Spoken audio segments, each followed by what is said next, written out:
Best kept secret is really me trying to unlearn a whole bunch of stuff I learned when I first was taught how to do evangelism.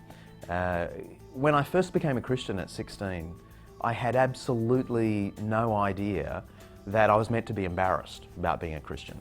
I knew very few Christians at the time, and I had no idea there was such a thing as a coy Christian, you know, someone who was a bit quiet about it all. So when I became a Christian, I just talked to everything, you know. Basically, if it breathed, I evangelized it. And so my church thought I should be trained in evangelism. So off I went to this very good course over many weeks where I learned a gospel outline, some tricky answers to difficult questions, some Bible verses memorized. And after months of training, I was set loose on the unsuspecting public of Sydney. But here's the interesting thing.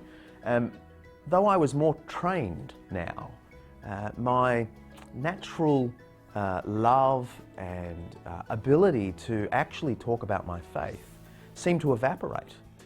I don't blame the course, but I do blame my overeager personality combined perhaps with the way it was taught in my church. I was left with these, I think, really unhelpful assumptions about what it means to reach out to people. And the first was, I became self-conscious. You know, when I first became a Christian, I talked about Jesus the same way I might talk about my favorite soccer player or my favorite band. I didn't see any difference between the topics. But when I'd done this evangelism training course, I found myself slipping into a totally different mode of conversation where I was trying to remember the gospel presentation I'd learnt, trying to steer the conversation in what probably wasn't a conversation at all. I was self-conscious, and I think there's a lot of people who feel that. And part of what I'm trying to do in Best Kept Secret of Christian Mission is undo that self-consciousness that so many of us experience. I think the other thing I picked up from my evangelism training days was the feeling that if I was able to say something about the gospel in a conversation, I was duty-bound to say everything that I'd learnt. I mean, I'd spent months learning a gospel presentation, and I tell you, I was going to inflict this on whoever I got to speak to, you know, no matter what the topic was. And it was ages before I worked out that this look in their eyes as I talked on and on was not really the look of spiritual wonder at all. It was very much a kind of get me out of this conversation look. And I think I've had to unlearn that and come to the view that conversations about Christ ought to still be conversations. And if someone doesn't want to go all the way to learn all about the death and resurrection of Jesus, that's fine. I can trust God, who's in charge of the whole show, to just say the little bits and pieces. So gospel bites become as important as sharing, a whole prepackaged gospel presentation.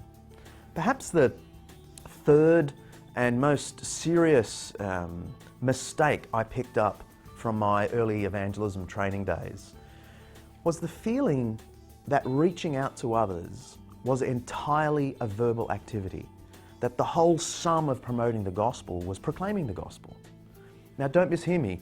I mean, for me, telling the gospel is the greatest joy of my life. But if we reduce our mission toward the world simply to speaking, what it does is it overlooks a whole bunch of passages in the New Testament that explicitly are connected to promoting the gospel, to leading others to know Christ. These include prayer, the godly life, financial contributions to gospel ministry, and a whole bunch of other things that this book tries to unpack. Now, I don't think we should downplay the speaking aspects, but if we downplay the range of activities, I think it can do a couple of things. It can leave those of us who do have a gift for speaking feeling like we're fulfilling the mission of Christ just because we can talk. And it can leave those who don't have a gift for speaking, who, they can hardly tell a joke in public, let alone the news of Jesus' death and resurrection. It can leave them feeling inadequate, as if they have no real role to play in the mission. And what I'm trying to do in the Best Kept Secret is to say, actually, the best kept secret of New Testament mission is that there's a whole range of things that you can do in your everyday life that can promote the gospel to others and bring them to Him.